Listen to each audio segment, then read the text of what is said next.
नमस्कार। बॉयकॉट तनिष्क कहने वाले या लिखने वाले आखिर कौन लोग हैं?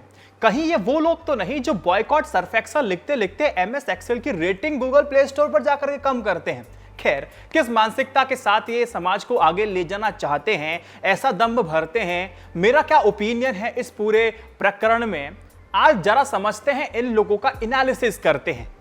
शुरू में कह रहा हूं और अंतिम में भी कहूंगा, हैशटैग बॉयकॉट तनिष्क ट्रेंड होने के बाद कंपनी ने जो अपना एड वापस लिया है वो गलत ही नहीं अपितु चिंताजनक भी है।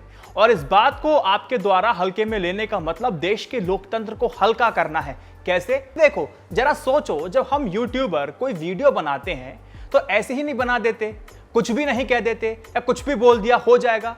क्यों नहीं करते? क्योंकि हमें अपने गुडविल की चिंता होती है। इसीलिए कई घंटे की रिसर्च करने के बाद हम अपनी वीडियोस को कुंभकर्ण रूपी जनता तक पहुंचाते हैं। ठीक उसी तरह तनिष्क ने भी खूब रिसर्च करने के बाद ही इस एड को अप्रूव किया होगा।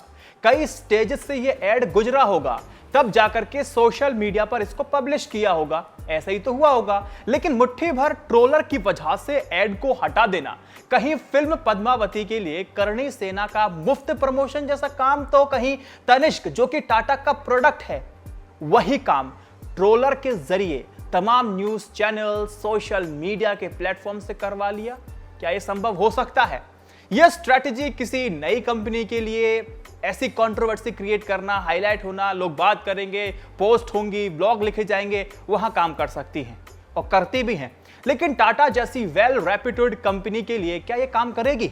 आप क्या सोचते हैं? मुझे कमेंट सेक्शन में बताइए। लेकिन आखिर इस एड में था क्या? फेस्टिव सीजन को देखते हुए 9 अक्टूबर को तनिष्क ने अपने YouTube चैनल पर एक वीडियो को रिलीज किया था। जैसे ही यह वीडियो लोगों की नजरों में आने लगा, बॉयकॉट तनिष्क ट्रेंड होने लगा।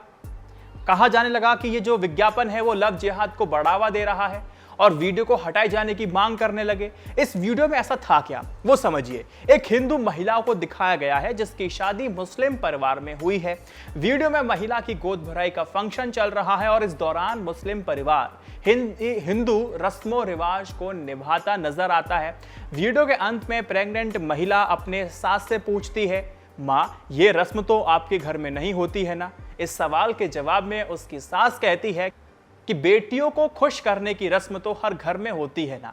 अब कुछ ज्यादा समझदार लोग जैसे कंगना रनौत और उनकी फौज जैसे लोग ट्विटर पे आते हैं, ट्वीट करते हैं और कहते हैं कि ये लव जिहाद को बढ़ावा दे रहा है। इसको बता करके ट्रोल करना शुरू करते हैं और देखते ही देखते सोशल मीडिया पर एक डिबेट का विषय बन जाता है। लोग ब्लॉग लिखते हैं, पोस्ट करते हैं। क्या बॉयकॉट तनिष्क लिखने वालों के लॉजिक से आप सहमत हैं? ये मेरे लिए पर्सनली जानना बहुत जरूरी है। कमेंट कीजिए, बताइए। 2 लॉजिक दिए गए हैं। पहला कि जो एडवर्टीजमेंट है वो लव जिहाद को प्रमोट कर रहा है। क्या वाकई ऐसा है दोस्तों? लव जिहाद की थ्योरी में तो लड़की अपना धर्म परिवर्तन करती है, लेकिन तनिष्क के इस एड को आप देखेंगे तो इसमें लड़की हिंदू ही तो है और हिंदू रीति रिवाज से ही मना रही है, तो इसमें लव जिहाद प्रमोट कैसे हुआ? अगर फिर भी मान लिया जाए कि ये लव जिहाद को समर्थन दे रहा है ये एडवर्टीजमेंट, तो मुसलमानों को भी तो हिंदू बहू को हिंदू बने रहने की सीख भी तो दे रहा है, संदेश भी तो दे रहा है। ऐसी शादियों को इंटर रिलीजन मैरिज कहा जाता है। आगे बताऊंगा, ध्यान दीजिएगा।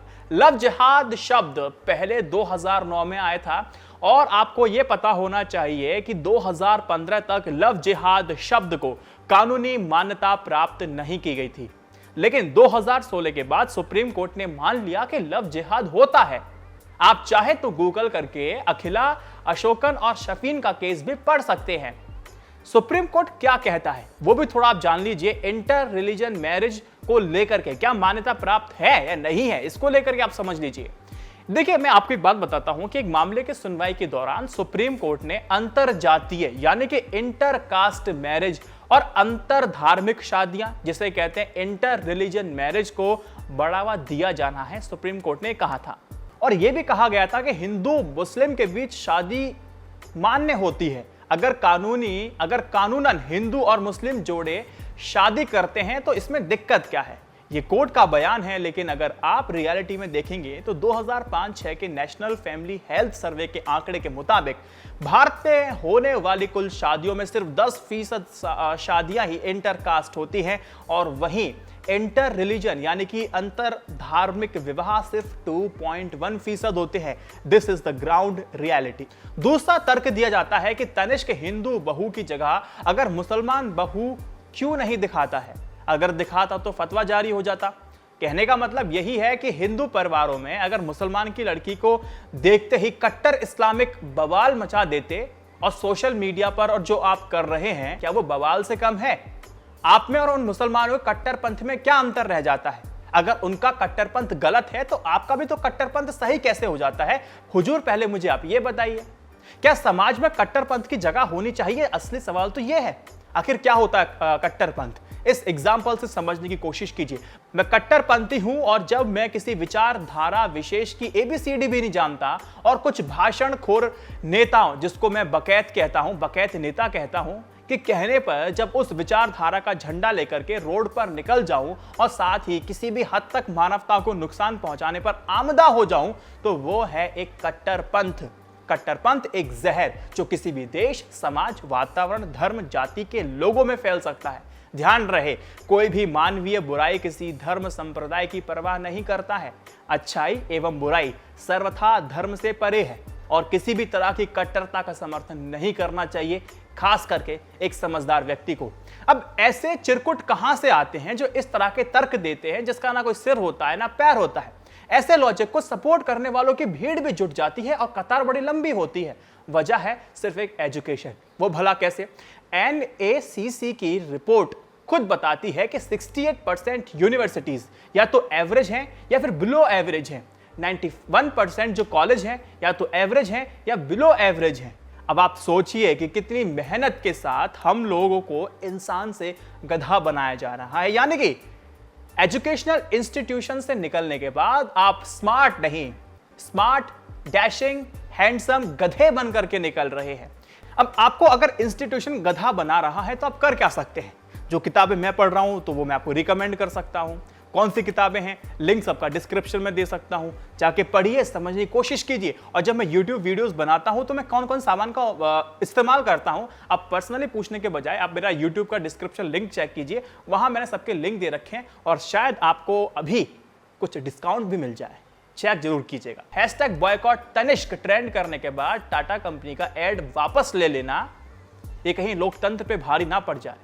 हमेशा शिकायत रही है कि देश का बुद्धिजीवी वर्ग आखिर सरकार की गलत नीतियों का विरोध क्यों नहीं करता, आखिर वो चुप क्यों बैठा है? और यही चुप्पी किसी भी सरकार के लिए वरदान से कम नहीं होती है। किसी भी सरकार के लिए बुद्धिजीवी वर्ग इसीलिए चुप है क्योंकि उसको डर लगता है, कुछ बोला तो कहीं IT सेल वाले और ट्रोल्स उन्हें बुरी तरह से उनके पीछे ना पड़ जाएं, उनको टॉर्चर ना करने लगें। अगर सोशल मीडिया पे ना सही, अगर उनकी हिम्मत जवाब नहीं दे रही है तो उनके घर के बाहर आकर के नारेबाजी करेंगे, उनको परेशान करेंगे। इसी दहशत से बुद्धिजीवी वर्ग एयरप्लेन मोड पर है, यानी कि कहेगा कुछ नहीं लेकिन देखेगा सब कुछ। और ज्यादातर जर्नलिस्ट जो काम करना चाहते हैं लेकिन उनके जहन में गौरी लंकेश का नाम आज भी जिंदा है और घर कर चुका है। यानी कि एक ऐसा इकोसिस्टम बनाया गया है जिसमें डर का ही बोला बाला है और अगर कोई आम आदमी बोलने की हिम्मत भी करे तो उसके जेहन में एक बड़े लोगों की तस्वीर भी आनी चाहिए जिसमें वो सोचें, और ये बड़े लोग, ताकतवर लोग जब नहीं बोल पा रहे हैं सत्ता के खिलाफ तो हम कौन सी बड़ी तोप हो जाते हैं, हम भी चुपचाप बैठ जाते हैं। और हो भी यही रहा है।